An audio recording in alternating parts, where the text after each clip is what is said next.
Hello guys welcome to YouTube channels. हमारे YouTube channel में आपका स्वागत है कि और in today's class we are going to discuss the question paper solution of only subject state TGT science 2017।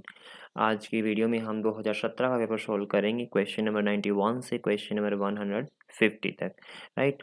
One more thing is कि मैंने 2021 का पेपर सॉल्यूशन 2020 का 2019 और 2018 का एस्टेट साइंस का जो सब्जेक्ट सॉल्यूशन है question number 91 to question number 150 तक वीडियो बना दी है। वीडियो की फॉर्म में यूट्यूब पे अपलोड कर दिया है, तो आप उसे भी देख लीजिएगा।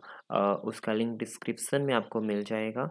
ओके गाइस, चलो अब हम स्टार्ट करते हैं क्वेश्चन पेपर एस्टेट टीजीटी 2017 और हम क्वेश्चन नंबर 91 पर चलते हैं। Now this is question number 91. Now select the statement correct statement. हमें करेक्ट स्टेटमेंट बतानी है कि कौन सी स्टेटमेंट करेक्ट है और कौन से इनकरेक्ट है। Now first statement, standard size of herbarium sheets 18.5 inch into 10.5। So ये this is not a correct statement, this is a wrong statement. Now tautonyms are not allowed in plants. जो tautonyms होते हैं plants में allowed नहीं होते, बिल्कुल ठीक बात है। So second statement is a right statement for question number 91। ठीक है, तो next, most of the botanical names are drawn from the Spanish language. This is also a wrong statement. Spanish language से नहीं होते, उनका टेक्निकल नेम होता है। Aristotle wrote the species of plantarum. This also a wrong statement. Next question number 92, as the temperature increases the coefficient of viscosity of gases also increases. अगर temperature increase होता है तो विस्कोसिटी ऑफ गैसेज के ऊपर क्या effect पड़ता है, वो इंक्रीज होते हैं या फिर वो डिक्रीज होते हैं। नॉर्मली जो विस्कोसिटी होती है गैसेस की वो इंक्रीज हो जाती है अगर हम टेम्परेचर इंक्रीज करते हैं, बिकॉज वहाँ पर नंबर ऑफ कोलिजन्स ज़्यादा हो जाएंगे, इसीलिए विस्कोसिटी क्या हो जाएगी, इंक्रीज हो जाएगी। सो क्वेश्चन नंबर 92 का आंसर है option number first, that is increases. Next question number 93, the escape velocity of a body is proportion to nth power. जो एस्केप वेलोसिटी है किसकी भाई, बॉडी की, nth power of its mass के proportion है। ठीक है, हेयर एन एच, तो एन क्या होगा, बात करेंगे escape velocity of a body तो डेफिनेटली अर्थ की बात करेंगे। So escape velocity of a body का फॉर्मूला होता है हमारे पास v e is equal to square root of 2 g m divide by r. Now अब m क्या है, मास ऑफ प्लैनेट है, r क्या है, रेडियस ऑफ प्लैनेट है। तो इस फॉर्मूले में कहीं भी मास ऑफ बॉडी नहीं आया। ठीक है, क्या नहीं आया भाई, मास ऑफ बॉडी नहीं आया। मीन्स टू से escape velocity does not depend on the mass of an object but it depend on the mass of the planet. जब मास ऑफ ऑब्जेक्ट के ऊपर डिपेंड ही नहीं करती है एस्केप वेलोसिटी, तो हम लिख सकते हैं escape velocity is directly proportion to mass of body raise to the power 0। So यहाँ n की वैल्यू क्या हो जाएगी भाई, 0 हो जाएगी। n की वैल्यू क्या हो जाएगी, 0 हो जाएगी। शो क्वेश्चन नंबर 93 का option number 4 is right answer. तो यहीं पर वैल्यू 0 दे रखी है। Next question number 94। Now select the right statement. Again हमें राइट स्टेटमेंट सेलेक्ट करनी है कि कौन सी स्टेटमेंट राइट है और कौन सी स्टेटमेंट रॉन्ग है। बस first statement, calcium is a mineral nutrient mainly concerning with special apical meristematic activity. जो कैल्शियम है मिनरल न्यूट्रिएंट होता है जो मैक्सिमम किसके अंदर होता है, apical meristematic activity. So this is a right statement, ये राइट स्टेटमेंट है। Next, a white disease of a cauliflower is known to due to deficiency of molybdenum। molybdenum की deficiency से ये डिसीज़ नहीं होती है ऐसा बोला गया है, but actually it is due to deficiency of molybdenum. Molybdenum की डिफिशियंसी से ही वाइपेल डिसीज़ होती है कॉलीफ्लावर के अंदर। So this is a wrong statement. Next option number 3, brown heart rot of beets is due to deficiency of magnesium. Magnesium की deficiency से brown heart rot disease हो जाती है, but actually this is a wrong statement, क्योंकि ये जो brown heart रोट्स beat जो disease है ये, जो बीट का कलर ब्राउन हार्ट रोट हो जाता है, तो वो सिर्फ़ और सिर्फ़ बोरोन की डेफ़िशिएंसी से होता है, मैग्नीशियम की डेफ़िशिएंसी से नहीं होता। Next, hydroponic is a technique in which plants are grown in a purified distilled water. Hydroponic एक टेक्निक है जिसके अंदर जो प्लांट है वो ग्रो किए जाते हैं प्यूरिफाइड डिस्टिल्ड वाटर के अंदर। So this is also a wrong statement, क्योंकि हाइड्रोपोनिक टेक्निक के अंदर जो ग्रोथ होती है प्लांट की, प्लांट कल्चर की, वो बैलेंस्ड न्यूट्रिशनल कंपोजिशन के ऊपर डिपेंड करती है। मीन्स टू से जो हमारा वाटर होता है उनके अंदर न्यूट्रिएंट प्रेजेंट होते हैं, प्यूरिफाइड डिस्टिल्ड वाटर नहीं होता। सो क्वेश्चन नंबर 94 का option number first is right answer. Next question number 95, the silk fibre is primarily made of, जो सिल्क फाइबर होते हैं वो किससे बने हुए होते हैं? फर्स्ट कार्बोहाइड्रेट, तो वही फाइबर कार्बोहाइड्रेट से नहीं बने हुए, तो फैट से भी नहीं बने हुए होते। नेक्स्ट है प्रोटीन, तो जो सिल्क फाइबर और किससे बने हुए होते हैं भाई? प्रोटीन से बने हुए होते हैं, और मिनरल्स तो होते ही नहीं उनके अंदर, ठीक है, तो मिनरल से नहीं बने हुए होते, तो हमारा राइट आंसर क्वेश्चन नंबर 95 का option number 3। Next question number 96, vinegar on reaction with baking soda, vinegar baking soda के साथ रिएक्शन करने पर प्रोड्यूसेस एक गैस प्रोड्यूस करता है, which when passed into lime water, जो लाइम वाटर के अंदर से पास होती है, and it turns into milky, और उसका कलर कैसा रहता है? Milky. The milky colour is due to the formation of which substance, जो मिल्की कलर होगा है वो किस सब्सटेंस की फॉर्मेशन से होगा? नाउ विनेगर का फॉर्मूला आपको पता होता है भाई, एसिटिक एसिड होता है विनेगर। क्या होता है भाई? एसिटिक एसिड, एसिटिक एसिड होता है विनेगर। और बेकिंग सोडा का आपको फॉर्मूला पता है, NaHCO3, ठीक है, NaHCO3। अगर विनेगर एसिड है, बेकिंग सोडा भी क्या है? बेकिंग सोडा मेरे पास बेस है, और हम दोनों को मिक्स करते हैं तो एक गैस निकलती है, और वो गैस निकलेगी कार्बन डाइऑक्साइड। कौन सी गैस निकलेगी? अगर आप रिएक्शन लिखोगे acetic acid and baking soda के, तो वहाँ से कार्बन डाइऑक्साइड गैस रिलीज होगी, ठीक है। जो बेकिंग सोडा है, यहाँ पर बेकिंग सोडा दे रखा है, बेकिंग पाउडर नहीं है, NaHCO3। ध्यान दो, दोनों जो मेरे पास बेकिंग सोडा है, this is a weak base. क्या भाई ये वीक बेस है, ठीक है। And this acetic acid is also weak acid, दोनों न्यूट्रलाइज होगा। जब न्यूट्रलाइज होगा तो क्या बनेगा? CH3COO Na, sodium salt of carboxylic acid, यानी कि एसिटिक एसिड बनेगा। H2O वाटर निकल जाएगा, और यहाँ से कार्बन डाइऑक्साइड रिलीज हो जाएगी, ठीक है। तो यहाँ से मुझे इस सोल्ट मिलेगा किसका? एसिटिक एसिड का, CH3COO नेगेटिव Na पॉजिटिव, और यहाँ से H, दो हाइड्रोजन यहाँ से, और एक ऑक्सीजन CO3 से, तो यहाँ से वाटर निकल जाएगा मेरे पास, ठीक है। यहाँ से मेरे पास क्या निकल गया भाई? वाटर निकल गया, और वाटर निकलने के बाद सिर्फ बचा क्या? कार्बन डाइऑक्साइड बची। मीन्स उसे गैस तो हमारी इस केमिकल रिएक्शन से सिर्फ कार्बन डाइऑक्साइड ही निकली है, ठीक है ना। अब कार्बन डाइऑक्साइड लाइम वाटर के साथ रिएक्शन करेगी। अब लाइम वाटर का फॉर्मूला होता है CaOH whole twice, calcium hydroxide. और जब कैल्शियम हाइड्रोक्साइड कार्बन डाइऑक्साइड के रिएक्शन करता है तो कैल्शियम कार्बोनेट बनता है। क्या बनता है? Calcium carbonate. और उस कैल्शियम कार्बोनेट की वजह से ही हमारा जो कलर है वाटर का कैसा हो जाता है? Milky. So answer is option number 2, that is calcium carbonate. हमारे पास कैल्शियम कार्बोनेट बनेगा मिक्सचर के अंदर, जो सस्पेंडेड पार्टिकल होते हैं, और उसका कलर कैसा शो होता है फिर? मिल्की कलर शो होता है। तो क्वेश्चन नंबर 96 का answer is option number 2। Next question number 97, select incorrect statement. हमें बताना है इनकरेक्ट स्टेटमेंट कौन सी है, ठीक है। इनकरेक्ट स्टेटमेंट कौन सी है? First statement, during the hibernation frog respire through skin, बिल्कुल बिल्कुल राइट स्टेटमेंट है ये। हिबरनेशन के दौरान फ्रॉग रेस्पायर करते हैं स्किन से। Number of cranial nerve in the frog are 24, number of जो क्रैनियल नर्व है वो 24 होती हैं फ्रॉग के अंदर। This is a wrong statement. ये स्टेटमेंट क्या है भाई? इनकरेक्ट है। वहाँ 24 नहीं होते, कितने होते हैं? 20 होते हैं। So option number second is a right answer for this question.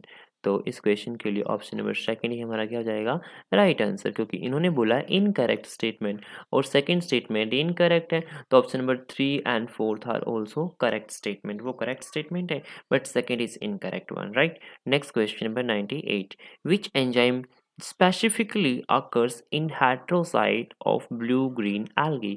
Blue green algae के अंदर कौन सा एंजाइम हेट्रोसाइट की फॉर्म में होता है, ठीक है। तो आपको पता है ब्लू ग्रीन algae को साइनोबैक्टीरिया बोलते हैं और नाइट्रोजन का फिक्सेशन करती है, और नाइट्रोजन के फिक्सेशन के लिए कौन सा एंजाइम यूज करते हैं हम, नाइट्रोजिनेज। तो option number first is right answer, option number first में ही नाइट्रोजिनेज दे रखा है, तो हमारा option number first is right answer for question number 98।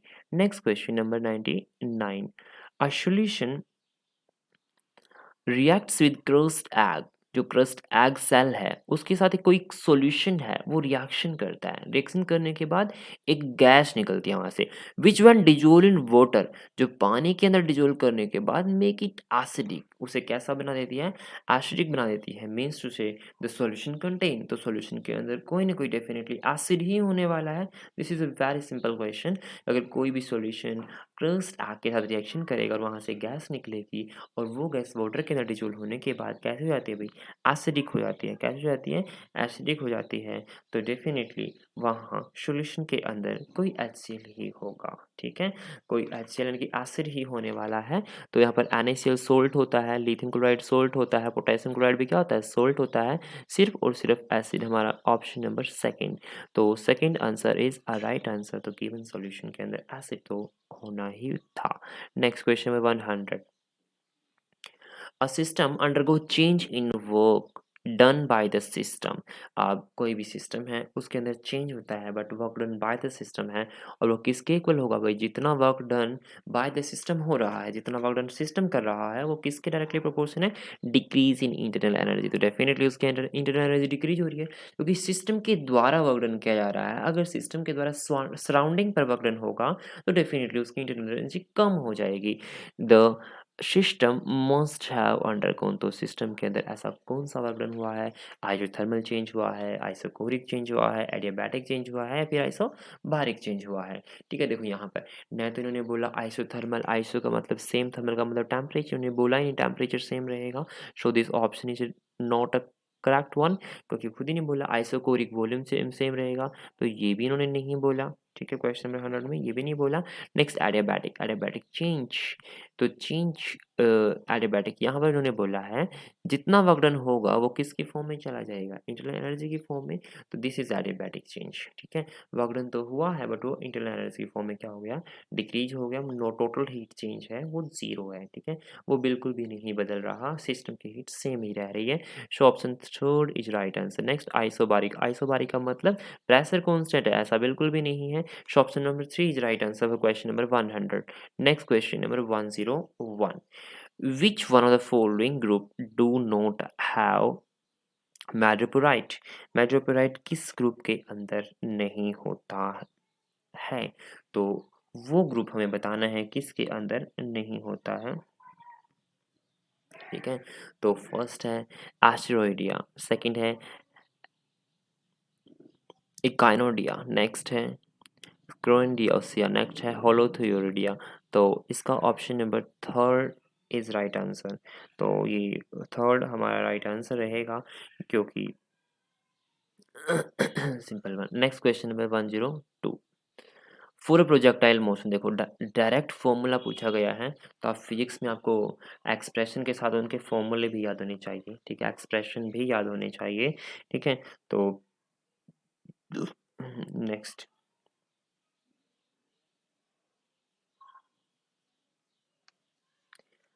for a projectile motion, the correct relation between maximum height and the range, तो जो horizontal range होती है r और जो maximum height है h, ठीक है, उनके बीच में आपको रिलेशन बताना है, अगर आपको डायरेक्ट फॉर्मूला याद है तो ठीक है, अगर याद नहीं तो भाई आंसर नहीं, क्वेश्चन नहीं हो पाएगा।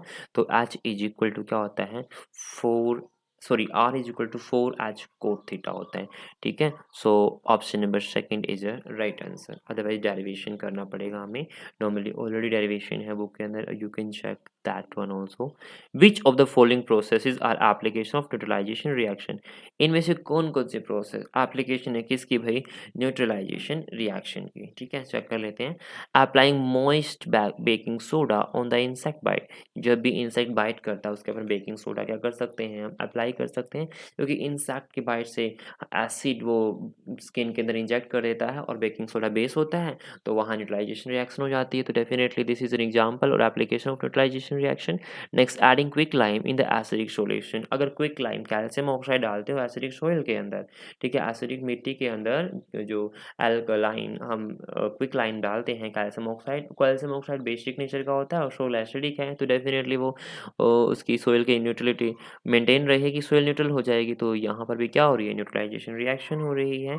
Next, applying Bernoulli on the burn bound, तो यहाँ कोई न्यूट्रलाइजेशन रिएक्शन नहीं हो रही। Brushing teeth with toothpaste, toothpaste के साथ आप टीथ को ब्रश करते हो तो मीन्स उससे आपके माउथ के अंदर बैक्टीरिया ग्रो कर चुके होंगे अगर आपने शाम को खाना खाया है, और डेफिनेटली वहाँ एसिड होगा और टूथपेस्ट में हमारा बेस होता है।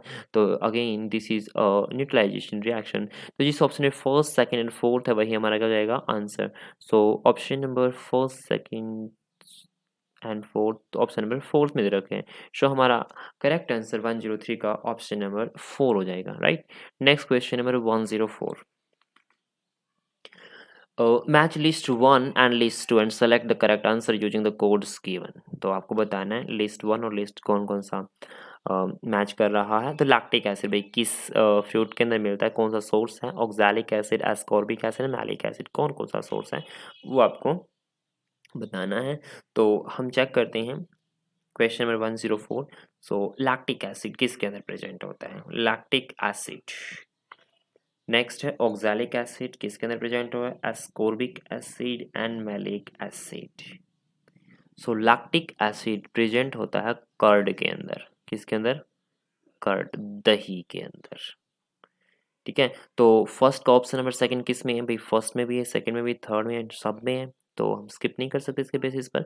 सेकंड है ऑक्सैलिक एसिड किसके अंदर प्रेजेंट होता है, ऑक्सैलिक एसिड प्रेजेंट होता है स्पाइनक में, किसके भी, स्पाइनक के अंदर, पालक के अंदर प्रेजेंट होता है हमारा कौन सा acid, oxalic acid. So second का थर्ड ये, तो मतलब सेकंड एलिमिनेट कर सकते हैं हम एंड थर्ड एलिमिनेट कर सकते हैं, तो ये दो ऑप्शन तो कट गए थर्ड के बेसिस पर। नेक्स्ट है हमारा एस्कॉर्बिक एसिड। एस्कॉर्बिक एसिड किसके अंदर प्रेजेंट होता है, एस्कॉर्बिक एसिड प्रेजेंट होता है आंवला के अंदर, किसके अंदर भाई, आंवला के। तो ऑप्शन नंबर फर्स्ट भी क्या हो गया, इनकरेक्ट हो गया, बचा कौन सा, ऑप्शन नंबर फोर्थ। तो हमारा आंसर क्या हो जाएगा, option number fourth is right answer for question number 104। Next question number 105। Which of the following term is not use in describe megasporangium, जो मेगास्पोरेंजियम होता है, ठीक है, उसके अंदर कौन सी चीज़ें डिस्क्राइब नहीं होती, ठीक है। तो आपने रिप्रोडक्शन इन फ्लावरिंग प्लांट के अंदर पढ़ा है मेगास्पोरेंजियम क्या होता है, जो फीमेल रिप्रोडक्टिव और उनके अंदर नॉर्मली ओवरीज वही मेगास्पोरेंजियम होता है, तो उसके अंदर क्या क्या प्रेजेंट होता है भाई, हीलियम ईलियम प्रेजेंट होता है, बिल्कुल होता है, माइक्रोपाइल प्रेजेंट और टॉपे होता है भाई, न्यूक्लियस बिल्कुल न्यूक्लियस भी होता है। तो प्रेजेंट क्या नहीं होता, पोलर न्यूक्लियाई प्रेजेंट नहीं होते, ठीक है, पोलर न्यूक्लियाई प्रेजेंट नहीं होते, ये ग्रास के अंदर होते हैं, इसीलिए option number fourth is right answer for question number 105, ठीक है। Next question number 106। The physical quantity not having the same dimension, तो आपको डायमेंशन फॉर्मूले पता होने चाहिए, याद होनी चाहिए, डिराइव करने आने चाहिए, उसके बाद ही आप बता सकते हो भाई किसका डायमेंशन फार्मूला सेम, मतलब अगर डायमेंशन फार्मूला सेम है तो दोनों की फिजिकल क्वांटिटी की डायमेंशन सेम है, अदरवाइज नहीं। देखो स्ट्रेस इनका ही फॉर्मूला सेम होगा भाई, स्पीड एंड वी नोट की पावर माइनस हाफ इसका ही फॉर्मूला सेम होगा। टॉर्क एंड वर्क ये तो सबको पता है, टॉर्क और work it is a type of work, torque भी एक तरीके का वर्क है, फोर्स इनटू डिस्प्लेसमेंट। तो मोमेंटम प्लैंक्स कांस्टेंट ये हमारा ऑप्शन क्या हो जाएगा अभी, करेक्ट हो जाएगा। मोमेंटम एंड प्लैंक्स कांस्टेंट का जो डायमेंशन फॉर्मूला है वो सेम नहीं होता, ठीक है। So option number fourth is your right answer. Next question number 107। If solid sphere, कोई सॉलिड स्पेयर है, डिस्क है and hollow cylinder are allowed to roll down on an incline plane, एक इंक्लाइन प्लेन से ऊपर से नीचे गिराए जाते हैं with the same height, height क्या है भाई, सेम है, then which one of the following will reach the bottom first, तो भाई कौन सा ऑब्जेक्ट सबसे पहले बॉटम पर आएगा। तो हम इसे चेक कर सकते हैं on the basis of moment of inertia, moment of inertia के बेसिस पर। तो आपको याद होना चाहिए सॉलिड के केस में, सॉलिड स्फीयर के केस में मोमेंट ऑफ इनर्शिया होता है 2/5 mr², ठीक है। एंड सिलेंडर के केस में होता है भाई 1/2 mr², और डिस्क के केस में होता है 1/2 mr²। अगर आप चेक करते हो तो ये आता है 0.4, क्या आएगा 0.4, 0.4 mr², ठीक है, 0.4 mr² आएगा भाई ये, ठीक है। बट जो नीचे वाली टर्म है हाफ, हाफ का मतलब 0.5 आएगा, दोनों में 0.5 mr² आएगा भाई, ठीक है, 0.5 mr² आएगा। और तो डेफिनेटली मोमेंट ऑफ इनर्शिया किसका ज़्यादा हुआ, नीचे वाले दो, यानी कि सिलेंडर का और डिस्क का, ठीक है। तो भाई जिसका मोमेंट ऑफ इनर्शिया कम होगा वही बहुत फास्टली ग्राउंड पर आएगा। तो मोमेंट ऑफ इनर्शिया है किसका कम, स्पेयर का, इसीलिए moment of inertia of sphere is lesser than the moment of inertia of the cylinder and disc, so sphere will reach the bottom first, इसीलिए कौन पहले पहुंचेगा, स्पेयर पहले पहुंचेगा, ठीक है। सो 107 का स्पेयर आंसर हमारा हो जाएगा सॉलिड स्पेयर। तो option number 1 is a right answer. तो हमारा क्या जाएगा, ऑप्शन नंबर फर्स्ट हमारा क्या जाएगा भाई, राइट आंसर हो जाएगा question number 107। Next question 108, select the wrong statement, हमें बतानी है रॉन्ग स्टेटमेंट क्या है। The first transgenic animal was sheep, क्या फर्स्ट ट्रांसजेनिक एनिमल शिप था, no, first transgenic animal sheep नहीं था। तो यही हमारा क्या जाएगा भाई, राइट आंसर हो जाएगा। उन्होंने रॉन्ग स्टेटमेंट पूछी है, कौन सी स्टेटमेंट पूछी है भाई, रॉन्ग स्टेटमेंट पूछी है, तो फर्स्ट ही हमारे क्या है, रॉन्ग स्टेटमेंट है। सो 108 का हमारा आंसर होगा option number 1। Next, the concentration of salt in blood, जो ब्लड के अंदर सोल्ट की कंसंट्रेशन है वो कितनी होती है, ये ऑलरेडी आपको याद होना चाहिए, वो होती है 0.9 ग्राम पर 100 ml। So option number second में गिवन है 0.9 ग्राम पर 100 ml। Next question number 110, which of the following is endoparasitic of blood and cerebrospinal fluid in the human being, तो भाई कौन सा इनमें से जो एंडोपैरासिट है ब्लड का और सेरेब्रोस्पाइनल फ्लूइड है ह्यूमन बींग्स के अंदर, तो आपको ऑप्शन को चेक करना भी कौन सा है और कौन सा नहीं है। नेक्स्ट क्वेश्चन नंबर 110 का फर्स्ट ऑप्शन है पैरामीशियम विरिडेंस। और पैरामीशियम विरिडेंस एक एंडोपैरासाइट है ब्लड का और सेरेब्रोस्पाइनल फ्लूइड है ह्यूमन बींग के अंदर। सो ऑप्शन नंबर फर्स्ट ही हमारा क्या हो जाएगा भाई, राइट आंसर हो जाएगा क्वेश्चन नंबर 110 का। Next, trypanosoma gambiense. Trypanosoma gambiense एक पैरासाइट है जो कोज करता है vector borne disease invertebrate animals के अंदर, ठीक है, ह्यूमंस में नहीं होता है, ठीक है। नेक्स्ट है एरीज। एरीज, अब एरीज कहाँ, एरीज मॉस्किटो है जो चिकनगुनिया फीवर है उसको, उसका कोज है, ठीक है। नेक्स्ट है हेरोडिनेरिया। हेरोडिनेरिया क्या करता है भाई, ये एक एनिडा फाइलम के अंदर रिंग वॉर्म टाइप की डिसीज क्रिएट करता है। सो हमारा ऑप्शन नंबर फर्स्ट ही क्या होगा भाई, राइट आंसर होगा, ह्यूमन की बात ऑप्शन नंबर फर्स्ट कर रहा है। Next question number 111, select the false statement, हमें फॉल्स स्टेटमेंट देखनी है कि फॉल्स स्टेटमेंट कौन सी है। First, genetic engineering is connected with gene therapy, क्या जेनेटिक इंजीनियरिंग जीन थेरेपी से कनेक्टेड है, बिल्कुल राइट स्टेटमेंट है, जीन थेरेपी से कनेक्टेड है। Scientist associated with Indian palaeobotany is Birbal Sahni, तो this is also correct statement, ये भी करेक्ट स्टेटमेंट है। तो हमें तो फॉल्स देखनी है कि कौन सी फॉल्स स्टेटमेंट है और कौन सी फॉल्स नहीं है। Study of nuclear cytology is called neurology, क्या न्यूक्लियर साइटोलॉजी को क्या बोलते हैं, न्यूरोलॉजी नहीं, न्यूक्लियर साइटोलॉजी को बोलते हैं कार्यो, आई होप कार्योलॉजी बोलते हैं। कार्योस का मतलब होता है न्यूक्लियस एंड लॉजी का मतलब टू स्टोरी, तो न्यूक्लियर साइटोलॉजी क्या बोलते हैं, कार्योलॉजी बोलते हैं। और न्यूरोलॉजी उसे बोलते हैं, study of nuclear cytology is not called neurology, उसे हम न्यूरोलॉजी नहीं बोलते। तो इसे हम कार्डियोलॉजी बोलते हैं। सो हमारा ऑप्शन नंबर 3 क्या हो जाएगा भाई? राइट आंसर हो जाएगा। तो नर्व्स की स्टडी करना हमारे ब्रेन से रिलेटेड है, तो ये न्यूक्लियर साइटोलॉजी इससे रिलेटेड नहीं है। Next question number 112, which of the following biomolecule does not contain acid? ऐसा कौन सा बायोमोलिक्यूल है जिसके अंदर एसिड नहीं होता? DNA, deoxy ribo nucleic acid है भाई, ये तो होता है इसके अंदर। तो ये ऑप्शन नंबर क्या हो जाएगा? फर्स्ट गलत हो जाएगा। नेक्स्ट कार्बोहाइड्रेट, क्या कार्बोहाइड्रेट के अंदर कोई एसिड होता है? नहीं, कार्बोहाइड्रेट के अंदर एल्डिहाइड या फिर कीटोन ग्रुप ही हो सकते हैं, एसिड ग्रुप नहीं होता है। So option number second is our right answer. Next, protein के अंदर तो अमीनो एसिड्स होते हैं और फैट के अंदर भी फैटी एसिड होते हैं। सो क्वेश्चन नंबर 112 का हमारा option number second is right answer. Next question number 113, Davidian period is known as, Devonian period को हम क्या बोलते हैं, वो हमें बताना है। कि option number first age of man, भाई एज ऑफ मैन से रिलेटेड है ही नहीं। Next, age of ruling reptiles, इससे रिलेटेड भी नहीं है। Next, golden age of dinosaur, इससे रिलेटेड भी नहीं है, ये फिश से रिलेटेड है। सो इसे डायनोन पीरियड को क्या बोलते हैं? गोल्डन एज ऑफ फिशेस बोलते हैं। क्या बोलते हैं भाई? गोल्डन एज ऑफ फिशेस बोलते हैं। So option number fourth is our right answer for question number 113। Next question number 114, DNA is a polymer of, अब बताओ डीएनए किसका पॉलीमर होता है? Deoxyribonucleic acids. देखो डीऑक्सी, ऑक्सीजन नहीं है वहाँ, राइबोज शुगर है, न्यूक्लिक एसिड अमीनो एसिड लगे हुए हैं और आपस में बहुत सारे बेसिस कनेक्टेड हैं। तो वहाँ पर बॉन्ड कौन सा बना? देखो मोनोसेकेराइड भाई नहीं, मोनोसेकेराइड के साथ तो और भी कुछ है न्यूक्लिक एसिड्स के अंदर, ठीक है, राइबोज शुगर्स है, ठीक है,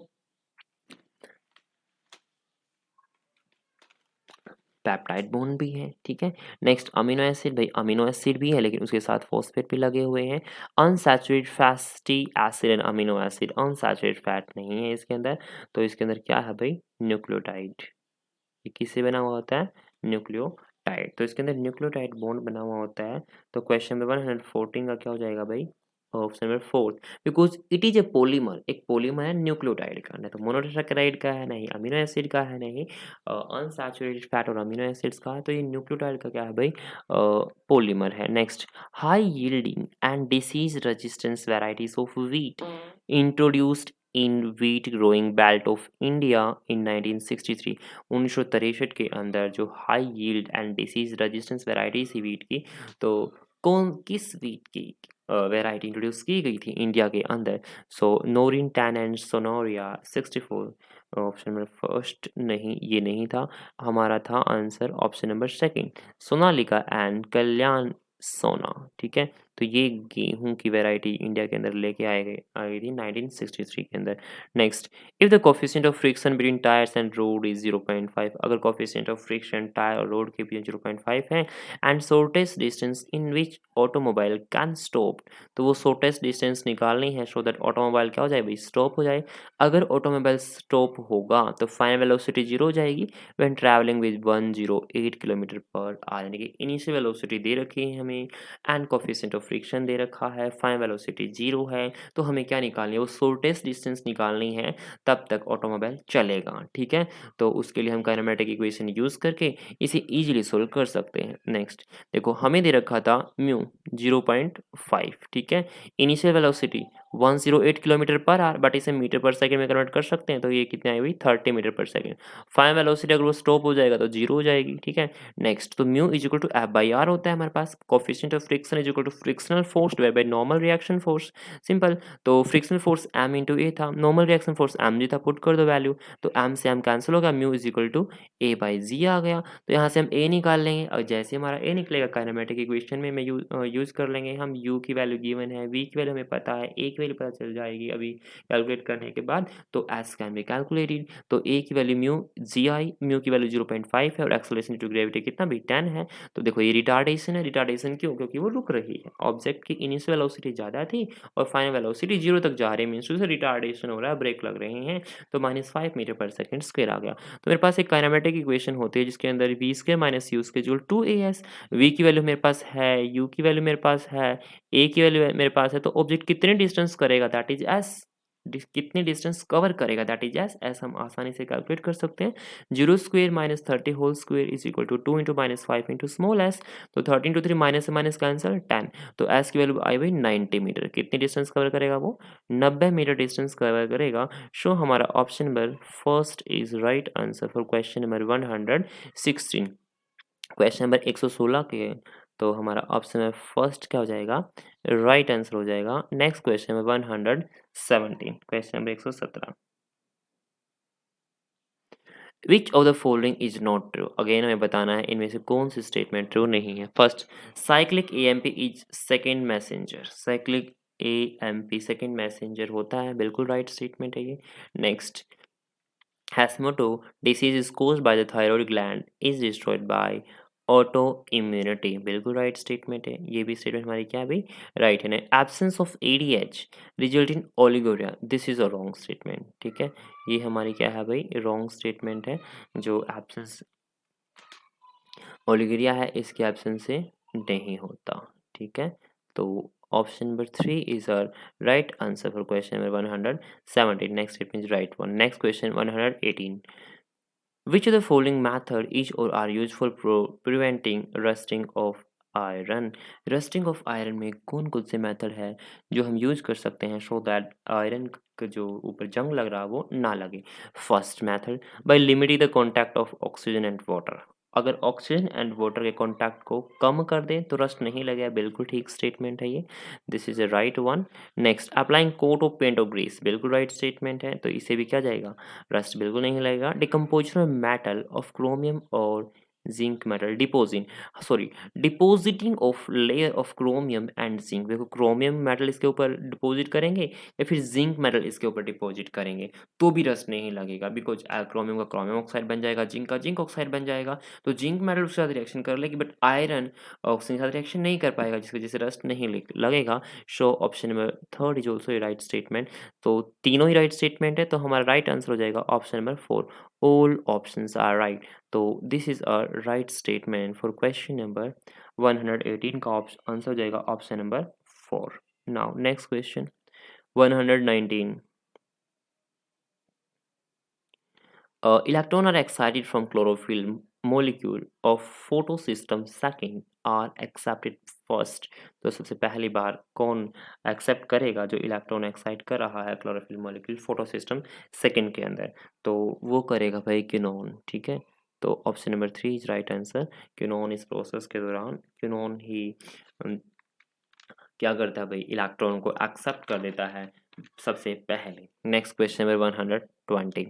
find out right developing sequence during embryogeny for the following structure. तो भाई एम्ब्रॉय की जब डेवलपमेंट होती है, ह्यूमन एम्ब्रॉय की बात कराइए, तो किस किस की स्ट्रक्चर्स, मतलब किस किस टाइप के स्ट्रक्चर सबसे पहले होते हैं? तो सबसे पहले फ्यूजन होगा मेल एंड फीमेल के अंदर डेफिनेटली। तो एम्ब्रॉय बनेगा तो 2 सेल स्टेज सबसे पहले आएगी। ठीक है, फर्स्ट नंबर पे बी, यानी कि 2 सेल। तो बी फर्स्ट में कौन कौन में थे? बी फर्स्ट में भी है, सेकंड में भी है, थर्ड में नहीं है, तो थर्ड ऑप्शन इनकरेक्ट हो जाएगा, फोर्थ में भी है। ठीक है, अब इसके बाद कौन क्या बनता है? इसके बाद बनता है ब्लास्टुला। ठीक है, तो उसके बाद बनेगा ब्लास्टुला। ठीक है, तो सी, तो देखो सेकंड ऑप्शन में नहीं है सी, फोर्थ ऑप्शन में सेकेंड नंबर पे सी नहीं है, सिर्फ ऑप्शन नंबर 1 बचा। तो अगर आपको ये 2 भी बातें याद थी तो भी आप इसे क्या कर सकते थे? आंसर कर सकते इस क्वेश्चन का। तो ऑप्शन फर्स्ट इज है right answer for this question. उसके बाद डी हार्ट शेप्ड स्टेज आएगी, उसके बाद एम्ब्रियो मैच्योर हो जाएगा। Next, functional mesonephron are present in. जो फंक्शनल मेसोनेफ्रॉन होती है वो किसके अंदर प्रेजेंट होती है? ठीक है, तो एडल्ट ऑफ बर्ड्स, क्या बर्ड्स के एडल्ट के अंदर होती है? नहीं, इसके अंदर प्रेजेंट नहीं होती। Adult of faeces, yes, faeces के अंदर भी प्रेजेंट होती है। नेक्स्ट, एम्ब्रियोफिसिस इसके अंदर भी प्रेजेंट होती है। एम्ब्रियो एम्फीबियंस इसके अंदर भी प्रेजेंट होती है। तो ये तीनों ही हमारे क्या हो जाएंगे भाई? राइट आंसर हो जाएंगे। तो जिसने तीनों में से एक भी क्वेश्चन आंसर ठीक किया होगा उसका आंसर क्या हो जाएगा? Right answer. Next, most abundant protein on the earth surface is. सबसे ज़्यादा अबंडेंट, बहुत इजीली मिल जाने वाली अबंडेंट प्रोटीन कौन सी होती है?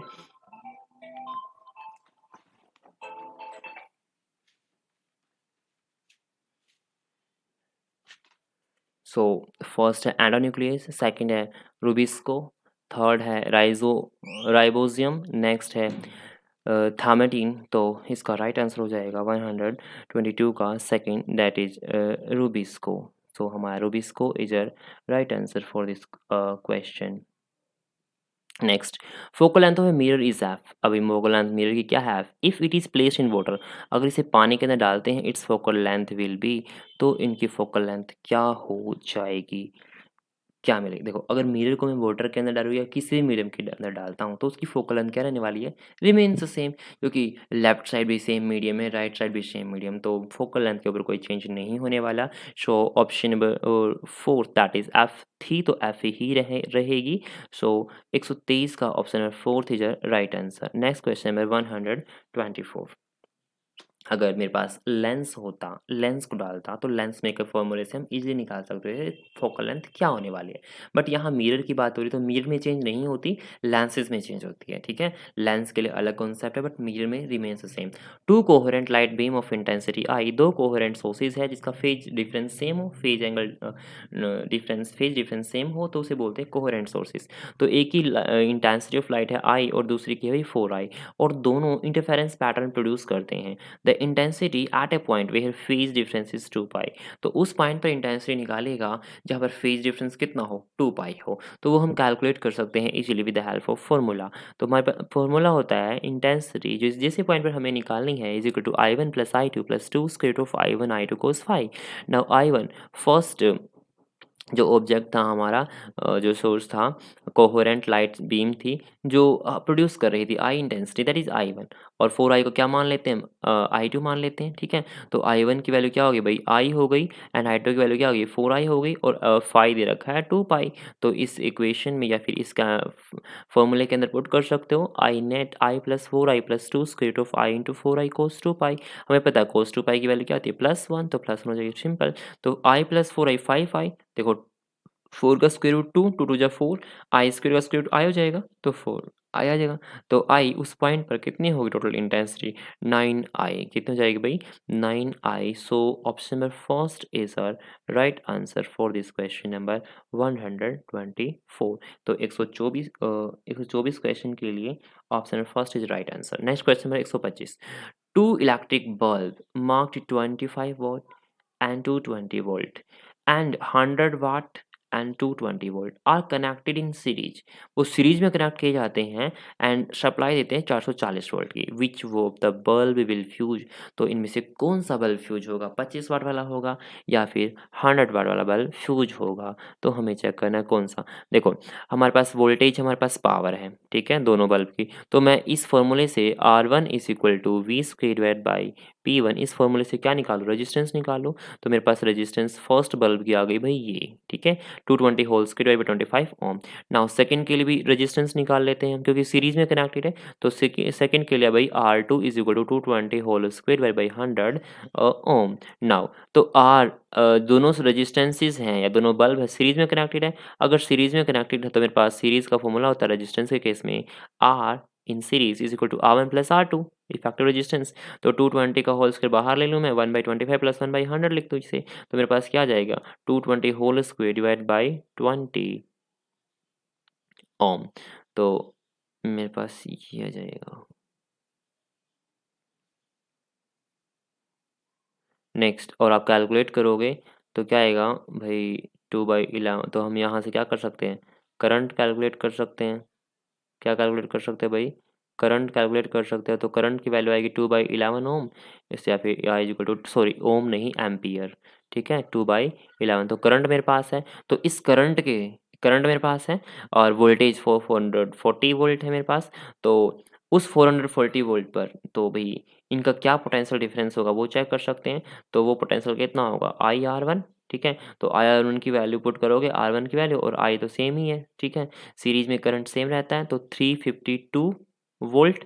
लेकिन हमने कितने वोल्टेज दी है, 220 वोल्ट दिए थे स्टार्टिंग में। Now potential difference across 100 volt bulb, 100 volt bulb के अक्रॉस कितने, इतने हैं भाई, तो 88 वोल्ट आएगा। तो बताओ 88 वोल्ट को तो अलाउ करेगा, बट 352 वोल्ट को अलाउ नहीं करने वाला।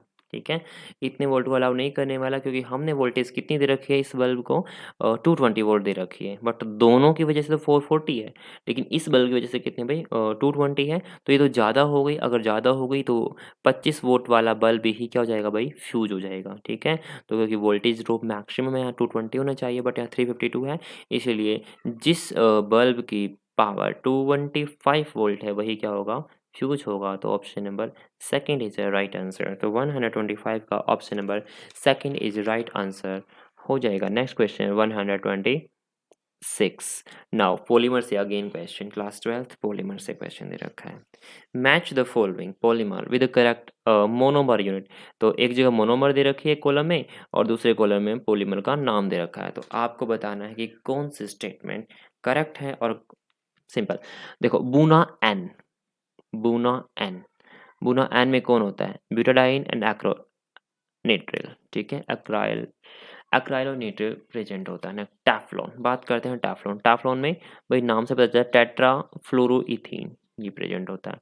नेक्स्ट बात करते हैं डैक्रोन। तो फर्स्ट का ऑप्शन थर्ड, सेकंड का ऑप्शन फोर्थ। देखो फर्स्ट का ऑप्शन नंबर सेकंड, ठीक है? तो फर्स्ट और सेकंड हो सकते हैं, तो थर्ड एलिमिनेट हो गया, फोर्थ एलिमिनेट हो गया, डन। नेक्स्ट सेकंड का फोर्थ इसमें भी दे रखा है, इसमें भी थर्ड पे जाना पड़ेगा। डैक्रोन का भी option number third, ethylene glycol and टर्थ होता है। तो अगर ये थर्ड है, यहाँ फर्स्ट है, तो फर्स्ट ऑप्शन में क्या हो जाएगा मेरा, करेक्ट आंसर हो जाएगा। तो 126 का question option number first is right answer. Next question number 177। Mycoplasmas are different from the other prokaryotes. जो माइकोप्लाज्मा होते हैं वो अदर प्रोकैरियोट से किस तरीके से डिफरेंट होते हैं, ठीक है? तो क्या कुछ डिफरेंस है कि प्रोकैरियोट्स और माइकोप्लाज्म्स डिफरेंट होते हैं एक दूसरे। First option number first, presence of chitin in cell walls. क्या सेल वॉल में काइटिन प्रेजेंट होती है? तो प्रोकैरियोट्स, माइक्रोप्लाज्मा, तो प्रोकैरियोट्स में सेल वॉल प्रेजेंट होती है बट माइक्रोप्लाज्मा में सेल वॉल प्रेजेंट नहीं होती, ठीक है? इन काइटिन की बात तो हो ही नहीं रही। Next presence of murein in cell wall, इस म्यूरिन की बात भी नहीं हो रही। Presence of protein in cell wall, protein की बात भी नहीं हो रही। सिंपल सेल वॉल की बात होनी चाहिए, ठीक है? माइक्रोप्लाज्मा के अंदर सेल वॉल प्रेजेंट नहीं होते, प्रोकैरियोट के अंदर यूनिसेलुलर ऑर्गेनिज्म होते हैं बट सेल वॉल प्रेजेंट होती है। सो ऑप्शन में फर्स्ट इज राइट आंसर। तो absence of cell wall itself, simple cell wall के एब्सेंस के बेसिस पर आप क्या कर सकते हो, डिफ्रेंशिएट करते हो माइकोप्लाज्मा एंड प्रोकैरियोट्स को। तो 127 का answer number option number 4 is right answer. For metals and non metal consider following statement. तो मेटल और नॉन मेटल के लिए कुछ स्टेटमेंट है and select the correct statement. आपको बताना है कि कौन सी स्टेटमेंट क्या है भाई, करेक्ट है। Now out of non element about 75% और मोर आर मेटल, ठीक है? तो this is the correct. Approximately 75 है, 75 से ज़्यादा परसेंट एलिमेंट कैसे हैं भाई, मेटल से बने हुए हैं। Next, sodium is reactive metal, sodium metal is very reactive therefore it is stored in water. क्या सोडियम को पानी के अंदर स्टोर किया जाता है? This is a wrong statement. Sodium को कैरोसिन ऑयल के अंदर स्टोर किया जाता है, वाटर के अंदर स्टोर नहीं किया जाता क्योंकि वो रिएक्शन कर लेता है। Next option number 3, phosphorus is very reactive metal. Non metal होता है फॉस्फोरस और वेरी रिएक्टिव है, therefore it is to prevent it from atmospheric oxygen, so that atmospheric oxygen के साथ रिएक्शन ना करे, it is stored in water. इसे पानी के अंदर स्टोर किया जाता है, बिल्कुल राइट स्टेटमेंट। फॉस्फोरस को वाटर के अंदर स्टोर किया जाता है, ठीक है? Next, non metal are used in fertilisers and crackers. जो नॉन मेटल होते हैं फर्टिलाइजर और क्रैकर में यूज किया जाता है, बिल्कुल ठीक है, क्योंकि यूरिया के अंदर नाइट्रोजन होते हैं, क्रैकर के अंदर क्या होते हैं भाई, सल्फर पोटास होते हैं, ठीक है? So first third and fourth, तो तीन स्टेटमेंट हमारी राइट है। तो option number second is our right answer. इसके अंदर फर्स्ट थर्ड एंड फोर्थ तीनों की तीनों स्टेटमेंट दे रखी है। तो 128 का option number second is our right answer. Next question number 129। The number of alpha and beta particles emitted in the radioactive decay। हमें रेडियोएक्टिव डिके दे रखा है, हमें बताना है नंबर ऑफ अल्फा पार्टिकल कितने निकले और नंबर ऑफ बीटा पार्टिकल कितने जनरेट हुए। तो एक्स 90 280 वाई 168 में कन्वर्ट हो रहा है। तो हमें बताना है कितने प्रोटॉन निकल सॉरी अल्फा पार्टिकल निकल रहे हैं और कितने बीटा पार्टिकल निकल रहे हैं। तो देखो मेरे पास 200 से मास कितना हुआ, 168 हुआ है। एटॉमिक नंबर 90 से कितना हुआ भाई, 80 हुआ है। तो number of alpha particle means two से अल्फा पार्टिकल होता है क्या है? हीलियम पार्टिकल जिसका एटॉमिक नंबर 2 है बट मास नंबर क्या है भाई 4, तो मास नंबर से ही चेक कर सकते हैं। तो चेंज कितने का मास 200 से 168, 200 माइनस 168 32 का चेंज। लेकिन एक का मास कितना होता है हीलियम में, सॉरी अल्फा पार्टिकल का 4, तो 32 टोटल मास है, तो इसे 4 से डिवाइड कर दूँगा तो मेरे पास 8 अल्फा पार्टिकल आ जाएँगे। तो अल्फा पार्टिकल की वैल्यू आ गई भई 8, ठीक है? अल्फा पार्टिकल वैल्यू क्या आ गई 8। नाउ अब बात करते हैं हम बीटा पार्टिकल। बीटा पार्टिकल के अंदर बीटा पार्टिकल के अंदर मास नंबर बदलता है बट एटॉमिक नंबर सेम रहता है, ठीक है? इसीलिए हम किससे कैलकुलेट कर लेंगे यहाँ, एटॉमिक नंबर से कैलकुलेट कर सकते हैं। नाउ यहाँ 90 से 80 गया तो कितने का चेंज आया, 10 का चेंज आया। अब आप खुद देख लो, इधर कितना है 90 है और इधर कितना है 80 है, 10 का चेंज है। तो नंबर ऑफ सॉरी जो एटॉमिक नंबर वो उससे चेक कर लेंगे। तो 90 तो टोटल थे, तो इसमें से कितने लूज़ हुए? एक तो अल्फा पार्टिकल लूज़ हुआ है, 8 अल्फा पार्टिकल, और एक अल्फा पार्टिकल का एटॉमिक नंबर 2 था, तो कितने होंगे 16, तो 2 इंटू 16 इतने नंबर ऑफ इलेक्ट्रॉन। नाउ अब मैं बीटा पार्टिकल और ले लेता हूँ, नंबर ऑफ बीटा पार्टिकल, ठीक है? प्लस वो किसके कहलाएँगे, 80 के कहलाएँगे। तो आप कैलकुलेट करोगे तो n beta number of beta particle की वैल्यू यहाँ से कितने आएगी, 6 आएगी। तो भी अल्फा पार्टिकल 8 और बीटा पार्टिकल कितने रिलीज़ हुए, 6। आपको एटॉमिक नंबर से कैलकुलेट करना है बीटा पार्टिकल, क्योंकि एटॉमिक नंबर क्या रहता है वो चेंज नहीं होता बीटा पार्टिकल के अंदर, ऐसा इसलिए। ओके, तो 8 अल्फा एंड 6 बीटा पार्टिकल। तो 8 अल्फा एंड 6, तो एक ही ऑप्शन दे रखा है, ऑप्शन नंबर थर्ड। तो this is our right answer. Question number 29 का option number 3 is right answer. When the light source is kept 20 centimetre away from a photo cell, अगर कोई लाइट सोर्स है 20 सेंटीमीटर दूर रखते हैं फोटो सेल से और उसका स्टॉपिंग पोटेंशियल 0.6 वोल्ट है, देन सोर्स इज केप्ट, अगर 40 सेंटीमीटर दूर रखें तो स्टॉपिंग पोटेंशियल क्या होने वाला है। तो इसके लिए सबसे पहले जान लें स्टॉपिंग पोटेंशियल का फॉर्मूला क्या होता है। अगर हमें फॉर्मूला पता है तो हम बता सकते हैं डिस्टेंस कितने हो गए। तो stopping potential electron volt is equal to maximum kinetic energy, और मैक्सिमम काइनेटिक एनर्जी क्या होती है, h nu minus phi naught, that is a work function, ठीक है? Energy minus work function, maximum kinetic energy. Now तो stopping potential V की value आएगी h nu minus phi naught divide by E. तो यहाँ पर कहीं भी डिस्टेंस नहीं आई हुई। अगर यहाँ कहीं भी डिस्टेंस नहीं आई हुई है तो हम बोल सकते हैं stopping potential is independent of the distance. Distance के इंडिपेंडेंट है किसके, फोटोसेल और लाइट सोर्स के, ठीक है? तो हम डिस्टेंस क्या लिखेंगे, ठीक है? तो डिस्टेंस के इंडिपेंडेंट है तो स्टॉपिंग पोटेंशियल जितना था उतना ही रहेगा भाई, ठीक है? तो डिस्टेंस के तो इंडिपेंडेंट है, डिस्टेंस कितनी भी चेंज करे स्टॉपिंग पोटेंशियल का के ऊपर फ़र्क नहीं पड़ेगा, और खुद इन्होंने दे रखा है स्टॉपिंग पोटेंशियल कितना भाई 0.6 वोल्ट, तो 0.6 ही रहेगा, डिस्टेंस कुछ भी क्यों ना रखें। सो 160 का ऑप्शन नंबर 0.6 यानी कि second option is a right answer. Next question number 131, Wolffian regeneration is found in, Wolffian regeneration है वो कहाँ मिलते हैं, प्लानेरिया में मिलते हैं भाई, नहीं मिलते प्लानेरिया में, यूरोडिलमी के अंदर मिलते हैं। ऑप्शन नंबर सेकंड हमारा क्या हो जाएगा, राइट आंसर हो जाएगा, simple. Next question 132, which of the following metal and non metal is found in liquid state at room temperature. ध्यान दो, पहले बोल रहा है ये मेटल और उसके बाद बोल रहा है भाई ये नॉन मेटल, और दोनों की स्टेट क्या है भाई, लिक्विड है। क्या है भाई, लिक्विड है। तो हमें पता है मरकरी एक ऐसे मेटल है जो रूम टेम्परेचर पर लिक्विड है, और ब्रोमीन एक ऐसी नॉन मेटल है जो रूम टेम्परेचर पर लिक्विड है। सो हमारा ऑप्शन नंबर 3 क्या हो जाएगा, राइट आंसर। बहुत ही बेसिक क्वेश्चन, क्लास 9-10 से पूछा गया है ये। Next question number 133, 133, non essential amino acids are synthesised in human body. हमारी ह्यूमन बॉडी के अंदर नॉन एसेंशियल अमीनो एसिड किस तरीके से सिंथेसाइज किए जाते हैं, किस प्रोसेस के द्वारा। एक तो एसेंशियल होते हैं हमारी बॉडी के अंदर, एक नॉन एसेंशियल होते हैं। तो नॉन एसेंशियल अमीनो एसिड हमारी बॉडी खुद सिंथेसाइज करती है, बाहर से नहीं ले सकते। ओनली प्रोटीन मट कैटाबॉलिज्म नहीं, प्रोटीन कैटाबॉलिज्म ही नहीं है एक। वैसे प्रोटीन कैटाबॉलिज्म के दौरान बनते हैं non essential amino acid. Protein anabolism भी दे दिया, इसके दौरान भी बनते हैं। लेकिन चेक कर लेते हैं और बेस्ट ऑप्शन कोई और तो नहीं, नीदर नो, भाई दोनों के दौरान बनते तो ये स्टेटमेंट तो वैसे ही गलत हो गई। देखो इसके दौरान भी बनते हैं, ठीक है?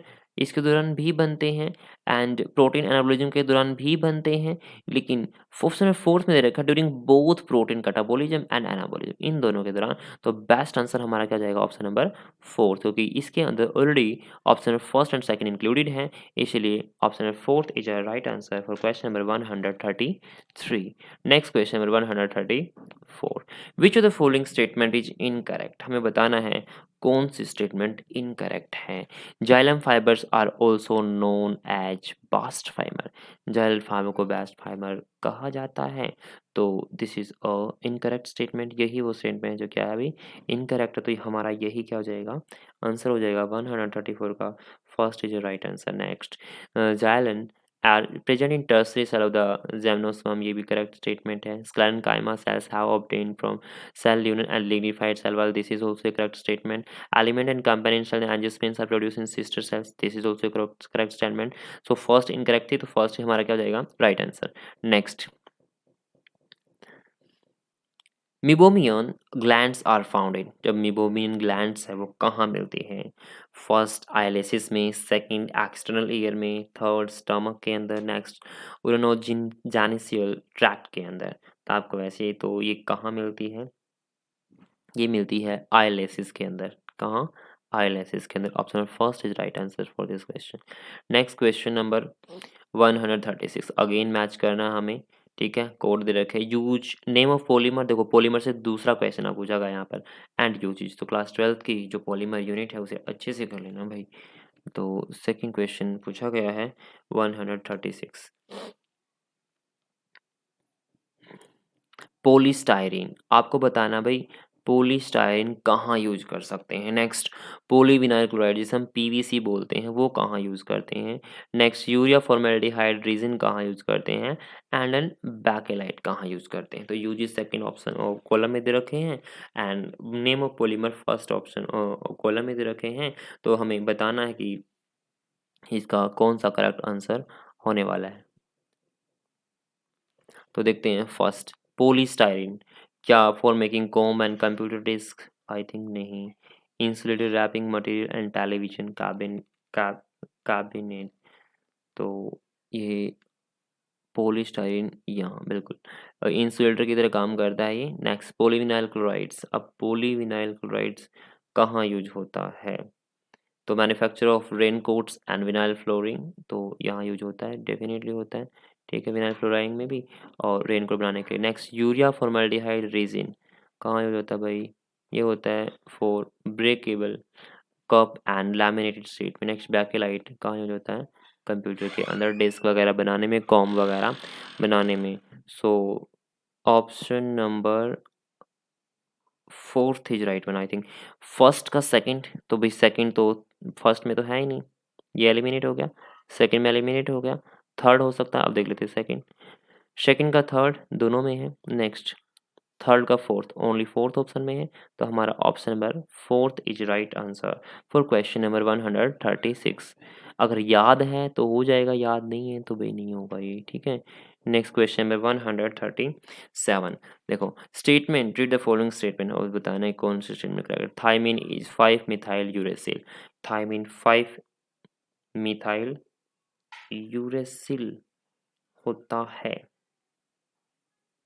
so 5 methyl uracil thymine is 5 methyl uracil, yes, this is the right statement।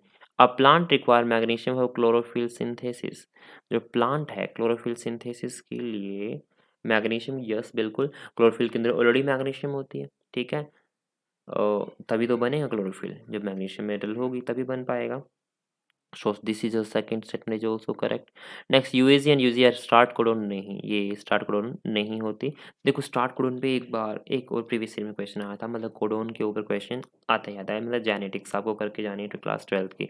So one and second statement are right answer, तो only statement whole statement correct, बिल्कुल गलत। ओनली बी स्टेटमेंट करेक्ट, भाई बी करेक्ट ठीक है, लेकिन first B है। Only one and A and C, भाई C तो है नहीं, इसलिए ये भी गलत हो गया, भाई ये भी गलत हो गया, ये भी गलत हो गया, और इसमें दे रखे हैं दोनों ए एंड बी, तो हमारा यही क्या हो जाएगा, राइट आंसर हो जाएगा, ठीक है। तो Option number 4 is right answer for question number 137. Next question number 138. Lateral roots are originate, तो इसका तो पैरासाइकिल है भाई, ठीक है, पैरासाइकिल से ही लेटरल रूट डेवलप होती हैं, तो option number first is right answer. Next question number 139। Student A put iron nail in copper sulphate solution. आपको पता है आयरन की रिएक्टिविटी कॉपर से ज़्यादा होती है, तो definitely iron nail copper sulphate solution के साथ क्या कर लेगा, रिएक्शन कर लेगा, तो FeSO4 बना लेगा। वाइल अदर स्टूडेंट बी, उन्होंने क्या किया, कॉपर पीसीज को आयरन सल्फेट के सॉल्यूशन के अंदर डाल दिया। अभी कॉपर तो रिएक्शन नहीं कर पाएगा, तो ये रिएक्शन होगी नहीं। The observation that solution turns green from blue is reported by, तो कलर चेंज की कौन ऑब्जर्व करेगा, ए स्टूडेंट ही ऑब्जर्व करेगा, क्योंकि यहीं पर केमिकल चेंज हो रहा है, ठीक है। यहीं पर आयरन सल्फेट बन रहा है, और आयरन सल्फेट कैसे कलर का हो जाएगा, ग्रीन कलर का हो जाएगा। और कॉपर सल्फेट का कलर कैसा होता है, ब्लू होता है, तो ब्लू से ग्रीन कलर चेंज हो रहा है। तो हमारा आंसर हो जाएगा 139 का option number 1, that is student A is right answer. Next question number 140। Myeloma refers to which of the following cancer, तो किस कैंसर से रिलेटेड है, कौन भाई मायलोमा, तो blood cancer is right answer. Blood cancer ही हमारा क्या हो जाएगा, राइट आंसर हो जाएगा, इसी से रिलेटेड है myeloma, blood cancer. Next question में 141। When a copper vessel is exposed to moist air for a long time, अगर आप कॉपर वेसल्स को moist air का मतलब जिसके अंदर मॉइस्चर है, वाटर है और कार्बन डाइऑक्साइड ऑक्सीजन है, उसके अंदर रख देते हैं, then it requires a dull green coating, तो इसके ऊपर dull green coating, chemically this material is a mixture of, class 10 से डायरेक्ट क्वेश्चन पूछा गया है। तो इसके मतलब केमिकली इस कंपाउंड के अंदर जो ग्रीन कलर बनेगा वो किस किस का मिक्सचर होता है, तो ये एक्चुअली मिक्सचर होता है copper hydroxide and copper carbonate का, ठीक है। तो कॉपर हाइड्रोक्साइड और copper carbon option number second में गिवन है, तो हमारा सेकंड आंसर क्या हो जाएगा, राइट हो जाएगा। नेक्स्ट क्वेश्चन में 142। विच of the following is totally correct pairing of group of 3 item with its category, तो करेक्ट बताना है हमें कि 3 आइटम के लिए कौन सी करेक्ट पेयरिंग है अपनी इट्स ओन कैटेगरी के लिए। तो let us check lysine, glycine, thymine, amino acids. Lysine, glycine, thymine, amino acids. Next, myosin, oxytocin. The totally correct pairing of the 3 item.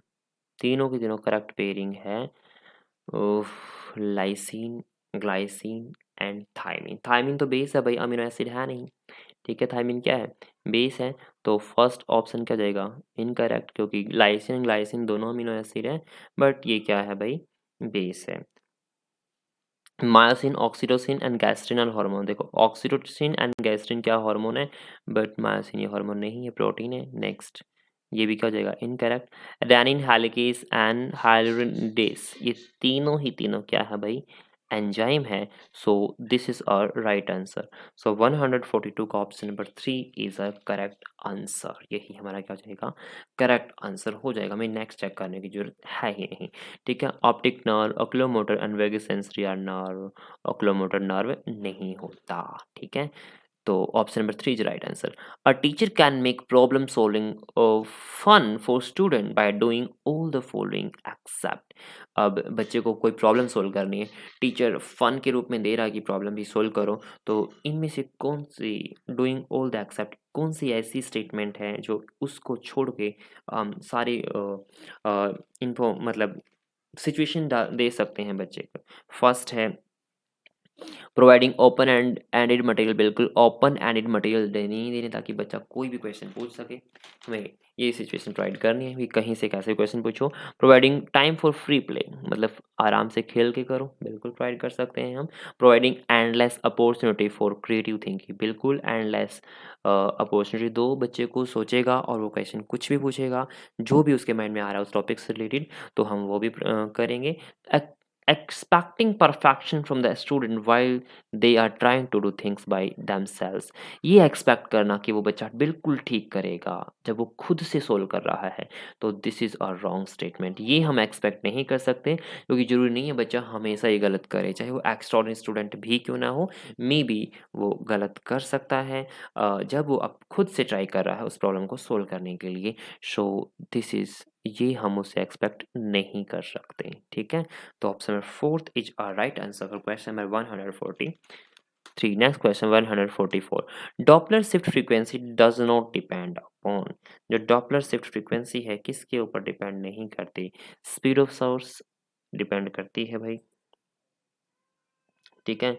Speed of source के ऊपर depend करती है, speed of observer के ऊपर भी डिपेंड करती है, and speed of frequency के ऊपर भी डिपेंड करती है। यानी कि वेव की फ्रीक्वेंसी क्या है, distance between source and the observer, इसके ऊपर डिपेंड नहीं करती। तो यही हमारा क्या भाई राइट आंसर है, option fourth is right answer. देखो जो फ्रीक्वेंसी होती है, डॉपलर फ्रीक्वेंसी होती है, जो शिफ्ट फ्रीक्वेंसी, वो क्या होती है, frequency multiply by V plus minus V naught divide by V plus minus V S, ठीक है। और जो हमारी स्पीड ऑफ साउंड की फ्रीक्वेंसी, वो अब वी नोट क्या है, वी नोट बोलिए फिर वी ओ बोलो, ऑब्जर्वर की फ्रीक्वेंसी, एंड वी एस क्या थी भाई, सोर्स की फ्रीक्वेंसी। तो यहाँ कहीं भी डिस्टेंस नहीं आई हुई है, so option fourth is a right answer. Next question number 145। तो 145 के अंदर which of the following is an examples of C four plant, इनमें से कौन सा एग्जाम्पल है सीफो प्लांट का, ठीक है। सीफो प्लांट का कौन सा एग्जाम्पल है वो हमें बताना है। तो वीट, मेज, बार्ली एंड ऑयल। अगर आपको ये लर्न है तो आप इसलिए बता पाओगे, अदरवाइज नहीं। तो मेज is a right answer, option number second is a right answer. Next question number 146। Barrier potential of PN junction diode, देखो शामी कंडक्टर से भी क्वेश्चन पूछ लिया, डज नॉट डिपेंड, बताओ कौन सी यूनिट छोड़े हम।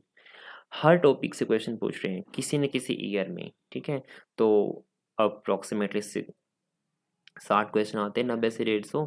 तो उसमें से मतलब 11th-12th में से एक दो क्वेश्चन हर यूनिट से पूछ ही लेता है एचटेट। तो रिपीटिशन नहीं होने वाली एचटेट के अंदर, आपको फुल फ्लैज सिलेबस करना ही पड़ेगा।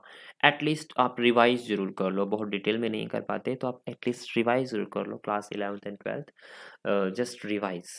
जो मेन मेन यूनिट है, मेन मेन टॉपिक, उन्हें रिवाइज जरूर कर लीजिएगा। PN junction diode does not depend, design by design तो कैसा भी हो सकता है, ठीक है। इसके ऊपर डिपेंड करेगा टेम्परेचर, टेम्परेचर के ऊपर, फॉरवर्ड बायसिंग, डोपिंग डेंसिटी। तो देखो टेम्परेचर बदलेगा तो डेफिनेटली पीएन जंक्शन डायोड का बैरियर पोटेंशियल चेंज होगा कि नहीं होगा, डेफिनेटली चेंज होगा। नेक्स्ट फॉरवर्ड बायस, भाई फॉरवर्ड बायस से होगा तो भी पोटेंशियल पीएन जंक्शन का जो डायोड बैरियर पोटेंशियल है वो भी चेंज होगा। डोपिंग डेंसिटी के ऊपर सिर्फ और सिर्फ डायोड डिज़ाइन, भाई डायोड डिज़ाइन के ऊपर डिपेंड नहीं करेगा, डायोड का डिज़ाइन कैसा भी कर दे, जो बैरियर पोटेंशियल है वो तो सेम रहने वाला है, वो चेंज नहीं होगा। सिर्फ टेम्परेचर चेंज कर सकता है, फॉरवर्ड बायसिंग चेंज कर सकती है, डोपिंग डेंसिटी चेंज कर सकती है। सो 146 का option number 1 is right answer, option number 1। Next question number 147। In plant, asexual reproduction through seeds is known as asexual reproduction through seeds. Sexual नहीं है, asexual है, थ्रू सीड्स, उसे क्या बोलेंगे? उसे बोलेंगे अपोमिक्सिस। तो answer option number second is a right answer, apomixis. Parthenotherapy उसे बोलेंगे, मतलब विदाउट रिप्रोडक्शन क्या हो रहा अभी, सीड प्रिपेयर हो रहा है, उसे पार्थेनोथेरेपी मतलब फर्टिलाइजेशन के बगैर ही सीड बन रहे हैं। तो apomixis is right answer. Next question number 148। What is a flux through a cube of a side? A. What is a flux through a cube? एक क्यूब के अंदर से फ्लक्स कितना होगा, जिसकी साइड क्या है भाई, ए है। If point charge of Q is at one of its corner, अगर वो किसी एक कॉर्नर पर हो, ठीक है। जो चार्ज है क्यू हमने क्यूब को दिया, बड़े वाले क्यूब को, और वो चार्ज एक सिर्फ कॉर्नर पर है, क्या है, कॉर्नर पर है। तो ये थोड़ा सा सॉलिड स्टेट से रिलेट करेगा, तो हमें सॉलिड स्टेट में जाना पड़ेगा इसके लिए।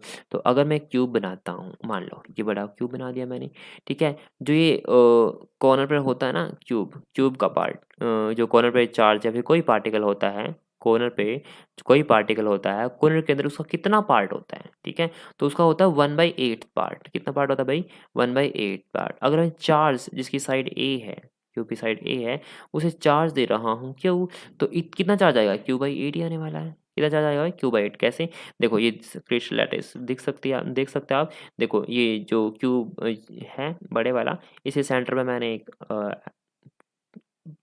मीन्स टू से आप एटम बोल सकते हो, ये रख दिया स्पाइरल फॉर्म में। तो इस एटम का कितना पार्ट एक लैटिस के अंदर है? 1/8। देखो 4 क्यूब नीचे बने हुए हैं, 4 ऊपर बने हुए हैं, तो डेफिनेटली 8 के अंदर टोटल टोटल 8 क्यूब के अंदर है, तो एक क्यूब के अंदर कितना पार्ट होगा? 1/8, तो 1/8 पार्ट है।